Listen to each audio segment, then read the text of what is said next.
আসসালামু আলাইকুম, সবাই কেমন আছেন? আলহামদুলিল্লাহ আমরাও ভালো আছি। অনেক তো হলো মাছ মাংস খাওয়া। আজকে খাবো একটু ভর্তা ভাত, কারণ মাছ মাংস এত খেতে ভালো লাগে না। একটু ভর্তা খেয়ে দেখি মুখের স্বাদটা পরিবর্তন হবে। একটু মসুরি ডাল ধুয়ে বসিয়ে দিলাম, একটু লবণ একটু হলুদ দিছি সামান্য, অল্প একটু পানি দিয়ে একদম সিদ্ধ করে নিব ভালোভাবে, যতক্ষণ না সিদ্ধ হয় সুন্দর করে সিদ্ধ করে নিলাম। এদিকে আমি মরিচটা টেলে নিয়েছি, একটু লবণ দিয়ে এটাকে ম্যাশ করে নেব। সরিষার তেল দিব, পেঁয়াজ কেটে নিয়েছি, ধনিয়া পাতা, সরিষার তেল একটু বেশি পরিমাণে দিব, খেতে ভালো লাগবে।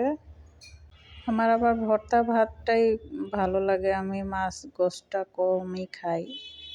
তাই তো ধনিয়া পাতা, তারপরে শুকনো মরিচ, পেঁয়াজ একসাথে ডলে নিলাম, একটু আলাদা করে রেখে দেব। আর সম্পূর্ণটা আমি মসুরি ডালের সাথে মিশিয়ে ফেলবো। এই তো আমার ভর্তা রেডি। আমি এখন গরম গরম ভাতের সাথে খাবো।